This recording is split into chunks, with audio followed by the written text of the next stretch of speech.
My name is Andreas, and I'm representing the company Lunative. Lunative is a company building smart wearables into textile, and we actually started 4 years ago, had a 2 years R&D development time, and integrated and started with light sources to textiles. And what I'm going to talk about today is about, for the textile industry, technology is a totally new area. It's unknown, and the IT sector is having a different mindset and a different way to work in developing products. So I'm going to start a little bit more top-down, talking about digitalization within the textile industry, and then about how to build a technical product compared to the textile industry, and at the end showing a use case and the issues we had building a product going to a serious market. So we meanwhile have over 40,000 products in the market, and this is where we started, so it runs pretty good. So when we talk about textile goes digital, so one is a very good sentence saying that those who fail to adapt will fail to survive. We are in the age of digital disruption, where innovation can change an industry overnight. And this is a very important quote because I'm very convinced of that the speed of development of technology will affect every industry, and textile is one of it. And the time to be able to adopt technologies and digital procedures to your own industry is much shorter than it used to be 5 years and 10 and 20 years ago. So the industry needs to react much faster than what's happening right now. And we experience this because we are doing it now for 4 and 5 years, and there's way too things going too slow compared to what consumers expect and consumers want. So this is a picture I looked up because I think it's kind of funny. So when you look at the suitcase industry, what is the biggest innovation the suitcase industry developed in the last 30 years? Except Remova and Samsonite, they have now some QR badges. But basically they went from a normal suitcase to 2 wheels and 2 wheels to 4 wheels. And that's the biggest innovation to them because they're having a hard time in inventing a new product category. So what they do is something called Me Too, or it's an incremental innovation where you add just some news to the existing product instead of creating a totally new product. So when we look at the textile industry, there's something we basically defined as Internet of Clothes, where you have a radical disruption for the textile industry. And this is a complete change happening now in this industry. And when you look at the left side, you have the textile industry since 100 years, and there's a development of new garment, there's a development of new machineries, getting things automated. Now there's a development of 3D printing, and all this is happening step by step in terms of getting modernized. But digital disruption means that you suddenly have a totally new product category where you take IT parts, software development, hardware development, electronics, and you try to integrate it into a textile, and then you have different textile shapes. It's the difference if you put it in a backpack, if you try to put it in a shoe, if you try to put it in a Gore-Tex protected garment, X, Y, Z. So every textile becomes more or less individual, and every textile brand has to think about what is the target market and what is their own innovation where they want to go to. And when we come to the fact of radical disruption, it's the same for the meaning of product management. So I am from the e-commerce sector, and I'm a product owner, how you call it, working in an agile environment. And developing products in the IT, hardware, technology environment is different than actually what I learned the last 4 years in the textile industry. And to combine those two knowledgeable people, that's something which is very demanding procedure. So when we look at textile Internet of Clothes, what do we mean below that? So what we mean is a smartification of everything happening in your daily life. When you look at printed technology, which you can see now in certain supplier areas being on a prototype level, which will be a mainstream and a regular integrated part into every textile in the next 10 or 20 years. Today, printed electronics is unique. You're looking at it, but this is something which is not a could be or is a nice to have. It is definitely going to be a part of it. You have sensor integrated fabrics. You have wireless system. You have sensors which you need to integrate, which are not allowed to be stiff and hard compared to an iPhone or compared to a wearable. You need to have everything integrated into that textile so you can wash it, you can wear it, it's durable, and then you have to set up some certifications.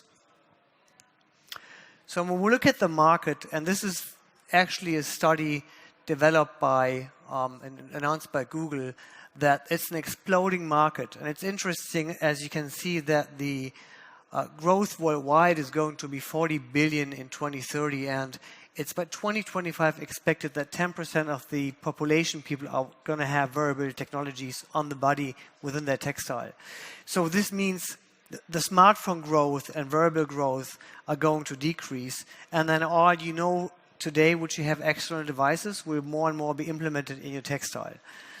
And this is something which is, it's proven to be developed from year to year. And this is why actually we are convinced about that this is a serious business development. And in terms of radical innovation, you must deal with the fact, how can I as a company deal with digital products into my textile? What is my target group? What is my intention? For example, if you take the source we develop, I will show the use case, we integrate light. Light is currently regarded as, it's nice to have, it's in its fashion.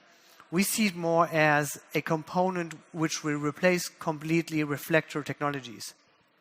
So I guess in 5 years, on 10 years, all the reflectors in industry will be replaced by active source light. The active source lights could be different. Or you have complete surfaces of light. If you look at the industry, we have already OLED flexible displays on the market. Currently, they cost about $1,000. But if volume starts to raise up, those displays will be coming down at least in the next 10 years, maybe to $5, just like it used to be in the smartphone sector. And then you have complete closes out of maybe OLED displays. And this is not something which could happen, it will happen. So when we look at the challenges in the textile industry regarding a digital product building, it's a totally new game, because then you have to deal with things like a software platform where you can program an existing technology with a different function. You're not going to take it out. You are not going to program one solution and then take it out. You are trying to be interoperable. You are trying to develop a product that will be able to be applied to different of your textiles. So that means maybe the shoe which is going to have a technology A will shine blue, the other one red, and you don't want to take it by manually program it. You need to have a software. So suddenly, as a textile producer, you think about, do I want to develop a software platform? Can I buy it? Is it existing on the market? How do I deal with data protection in terms of people dealing with the smart clothes? How do I deal with the fact if I integrate NFC chips into my textile in order to turn retail-based customers from offline customers, because you don't know them, but suddenly there's an NFC chip in your textile, and once those customers click on it and you open a landing page and they register, they become an e-commerce customer. So the two worlds of offline retail and e-commerce, they will be merged over the smart textile components integrated. So you as a company, you need to deal with those facts about software platforms and software handling. You need to be aware that if you make it or buy it, which is like a common part in the IT industry when you merge technologies, is like, am I going to develop it by myself or am I going to buy it? How far can I customize what I need? And is that software or that technology I'm applying to my textile something which is within my roadmap for the next 5 or 10 years? When we are approached with our technology by the customers, they see the current product we have today. and they say, okay, I want to have it. Let's do it. And then they have some obstacles. I will explain later.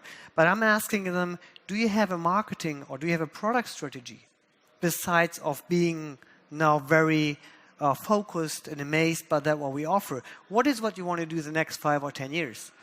When I went to Adidas and I had a talk with them about our technology, the designers, they expected me to show something which is coming out in 2025.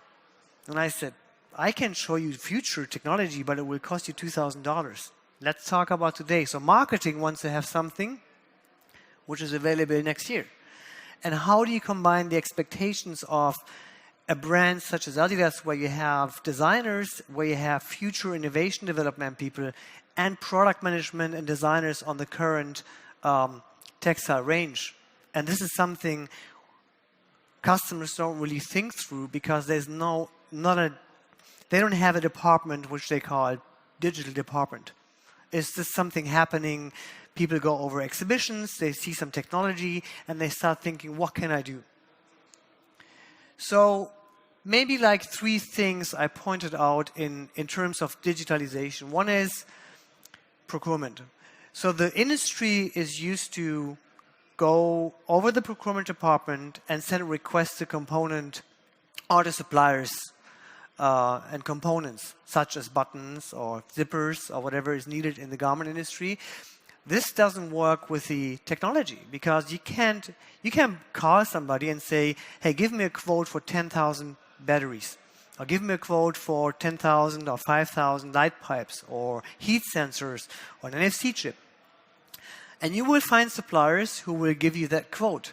But what are you going to do with that one piece of component? So what you need is, you want to create a product consisting of different components getting to one solution. So when it comes to that fact that you need to create a solution for your garment, then you don't start with a procurement procedure to ask for a price. You will start to develop a concept or a prototype of a product with a solution having different components. So once that prototype is kind of pre-developed and aware of, you start to add the pricings of the different component and the production, and then you have a pricing. And this is a totally different game to the textile industry compared to the IT industry, where people are used to buy complete solutions. And it would be similar, like you want to go and buy a laptop and the procurement would call you and say, how much is the SSD? But they're going to ask for the amount of the laptop, which is consisting every component. Then the usual calculation is something we deal every day with when procurement is saying, you need to buy in and have it the times 6 factor goes onto the retail market.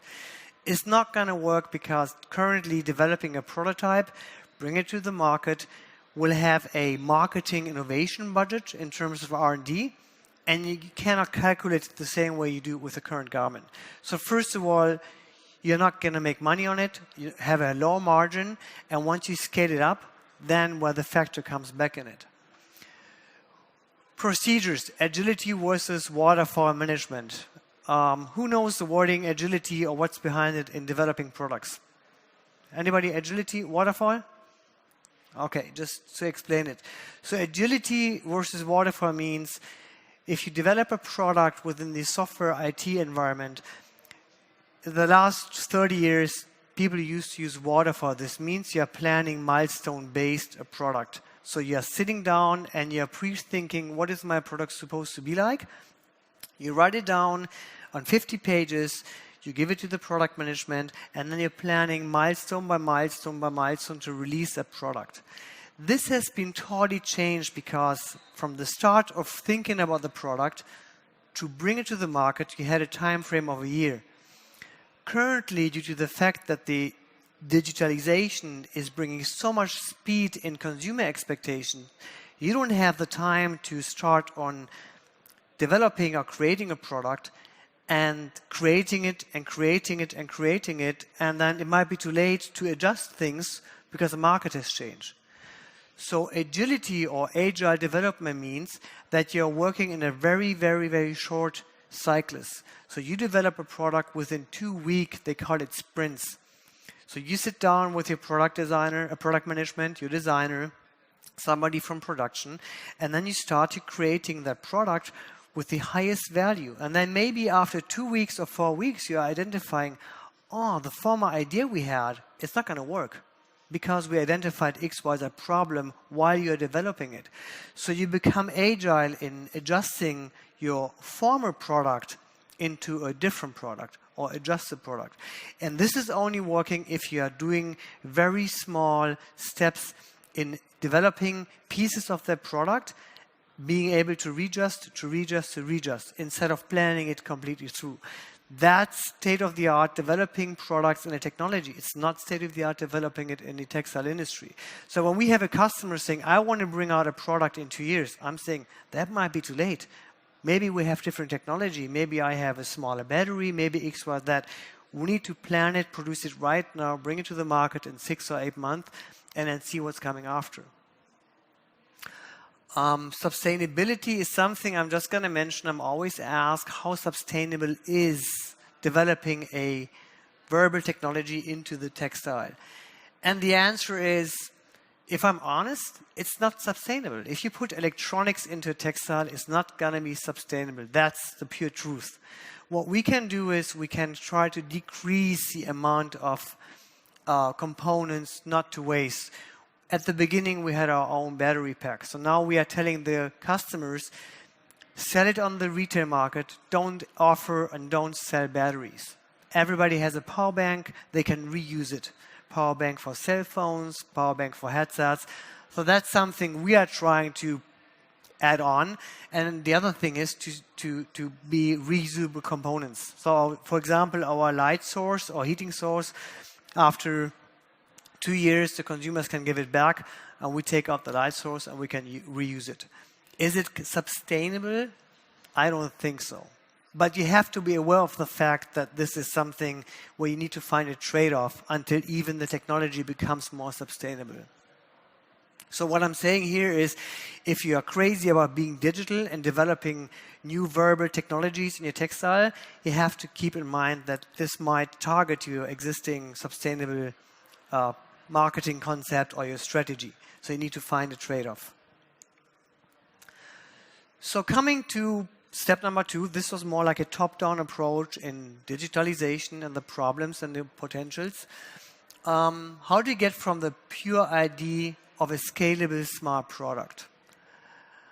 So what we experience basically is when customers approach us, they have crazy ideas. They go to exhibitions and they find things in the internet, buzzwords, components, Bluetooth, light, heat, and we identify them. They're totally torn up in crazy buzzwords. But we always identify they don't really know what they want until they start to creating something like a concept out of those many informations coming not just to the individual person in working in that company, but then you have different people going in the same company to different exhibitions and different media, and then everybody has crazy ideas. And how do you get from those crazy ideas into really focusing it down to the right product of the right concept to the right company? So the way developing a product technical-wise, even in the textile industry, is a common way of a phased procedure. So one is a requirement engineering, which means that instead of customers approaching us and saying, I will show you at the end of the use case, just give us some of your technology, we want to integrate it. And I'm saying, what do you want to do with it? Just give it to us. I want to have light in my jacket. So I'm asking questions in terms of a requirement engineering. As a consumer journey, do you know what even a consumer journey means? Mostly people don't. They don't deal with it. The consumer journey in technology means me as a final consumer, how do I deal with that final product? And this is starting at the very beginning. So like, for example, if you have a backpack and you just want to integrate some, as we do with light, then it doesn't start with the fact that you have the backpack. It starts when you start your day, and then we are something like design thinking. What is the next step? You get up in the morning, you are going to your door. So where's your backpack? Did you charge it overnight? Is the battery included into the textile? Is it excluded? Do you have to attach it while you leave the room, or do you have an automatic sensor which detects it's dark outside? So the consumer journey starts at the very beginning. And then you're thinking, okay, I have a backpack, and now I'm going to cycle with my bike, and I want to have it lighting up. So the customer said, I just want to have your light because it looks awesome, it's safe for the people riding on the bike. And in the consumer journey, I asked him, how is that consumer going to use the light if he doesn't see it because it's in the back? And they said, yeah, you're right. So we started to develop the consumer journey. So finally, we put a touch panel onto the chest area so you can use it on, off, and it will show the color in the front, what's happening in the back. I'm telling this because it is a very granular way of approaching how to build a product instead of just saying, that's a good technology, I like it, put it into my textile, I will use it. You have to think deeper about everything which impacts the user of the consumer. And this is why conception and development is a very important point. I will approach it in the next slide. Then after we have created a common concept, including the consumer journey, we are developing a prototype, which I will explain later what the difference is between a pre-totype and a prototype. There's a step before. That prototype will deliver to the customers a final piece of textile, including the final technology. And once that it's approved, the textile company like us are providing the technology as pure sets as a provider to the manufacturing company. And then, as I said, you need to have that market launch, something which is forgotten by our customer. I just had a meeting last week where we talked about a customer going to implement light in the hats, and we said, do you have a point of sale concept for your technology? Because it's going to be different. How do you promote? How do you offer that to the market? It's a different strategy doing it in e-commerce, in your online shop, and it's different putting it to the retail store. If you put it to the retail store, you have to create something magic. People have to understand where's the value because you're going to pay more money for it. So you have to create the buzz. This is going to be spend more money. You need an extra budget, and you need a dedicated point of sale concept, which people might have forgotten. So coming back to the conception, I marked the fact is you need a co-development with the technology company for the right product with the right technology. So just because technology is unavailable on the market, it doesn't mean it's the right technology for your strategy or for your product. So this is why I said you really need to think is, where do you want to go with your product, and what is the technology or the use case I want to offer to my clients? So I'm going to show you something which was very inspiring to me. Does anybody know of you how McDonald's developed their basic system? Let me show you a video. It's about 2.5 minutes, but it's very inspiring. I hope it can start. Do you have a loudspeaker? Can you start it from here? Because I can't start it from here.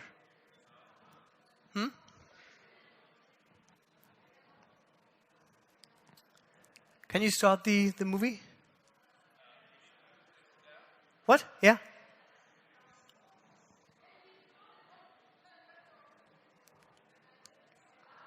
I can't start it from here. Just put escape and start the video mail. The screen will be slower.